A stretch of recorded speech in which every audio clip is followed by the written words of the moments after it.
From the Ashes, a tribute to Joaquin Phoenix.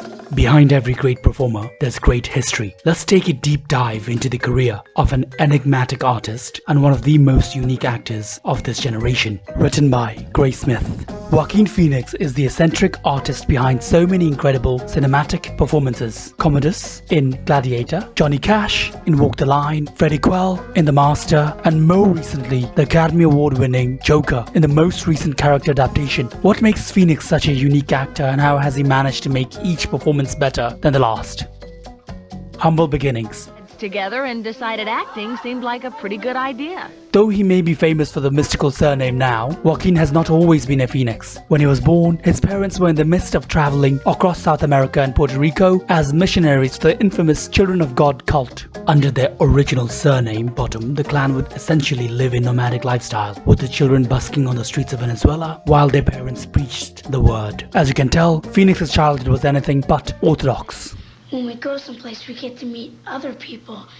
In 1977, the family would finally leave the cult after becoming disillusioned with their practices and after legally adopting the last name Phoenix as a symbol of their collective rebirth. The troupe resettled in Florida for the next couple of years. This was around the same time that the Phoenix family decided to go vegan after Joaquin and his older siblings witnessed a fisherman brutally throwing fish against a wall of nails. This experience had a profound effect on each of them, and to this day, Joaquin is a devout vegan and animal activist, even going as far as mentioning the importance of compassion towards animals and the natural world during his Oscar reception speech. And I felt that I had affected them. In 1979, the rejuvenated Phoenix family would relocate to LA, and Joaquin's parents, with the help of an agent, would bring the children into the entertainment industry. Throughout the 80s, he would land many small television roles and a feature film performance or two. But one of his first notable parts would be as the angst-ridden teen Gary in Parenthood in 1989. He held his own in the presence of well-known actors like Steve Martin and Keanu Reeves, and though he was only 14 at the time, it was clear that there was something more to this young, brooding actor. If I say you first. In a tragic turn of events, Joaquin would sadly lose his older brother River Phoenix to a drug overdose in 1993 outside the LA club, the Viper Room. The sensationalism of River's death by the media caused the family to leave the US for Costa Rica, seeking refuge from the barrage of attention during the collective grief. In 1995, Joaquin would finally return to acting under the direction of Gus Van Sant, who had worked with his brother River on the film My Own Private Idaho only a few years before. Do we have to get permission slips from our parents for this? To Die For is a black comedy drama film where Phoenix plays a high schooler who is seduced and subsequently persuaded to murder by a manipulative TV journalist played by Nicole Kidman. Following this revival, his career would pick up speed as the humble beginnings of the actor we know today, a modern master of method. Hello, I'm Johnny Cash. The Academy would first take notice of Phoenix in 2000 when he earned a Best Supporting Actor nomination following his role as the insufferable Commodus in Ridley Scott's historical epic Gladiator. His leading partner, Russell Crowe, would instead go home with the Academy Award that night, but it goes without saying that this nomination put Phoenix on the map in a new, sophisticated way. In the early 2000s, Phoenix would star in two M. Night Shyamalan productions, Signs and The Village. His performances are integral to the quality of both films, crafting atmosphere and tension in the face of unconventional circumstances. Move, children! Vámonos!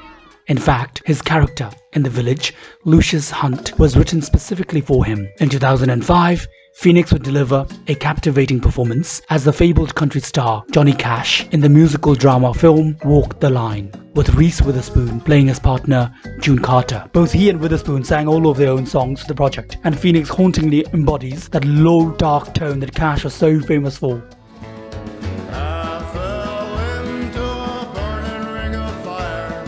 For this, he earned his first Best Actor nomination from the Academy, but would unfortunately lose to Philip Seymour Hoffman's evocative performance in Capote. That's okay, he won a Grammy for it instead. Fresh off of this critically acclaimed performance, Phoenix would make a surprising announcement: his retirement from acting in order to pursue a hip-hop career.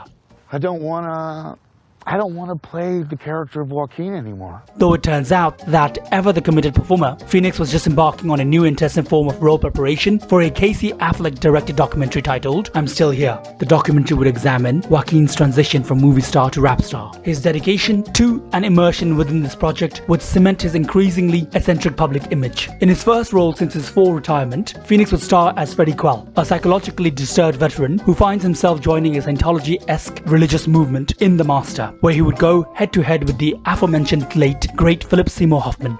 Yeah, how'd I get down here? You're acting aggressive because you drank too much alcohol. Both masters of the vulnerable and absurd, this Paul Thomas Anderson directed project seems to showcase the best of Phoenix. Quell is complicated, unpredictable, and plagued by memories and experiences unknown. His essence is dangerous, messy, downright primal, in contrast to Hoffman's quiet, patient dominance. Now, instead of competing with Hoffman, Phoenix would receive a second much-deserved Oscar nomination along with his elder peer. Just a year after, Phoenix would submit a heart-wrenching performance in Her, as a lonesome man recovering from his separation who falls deeply in love with an AI virtual assistant. You're beautiful.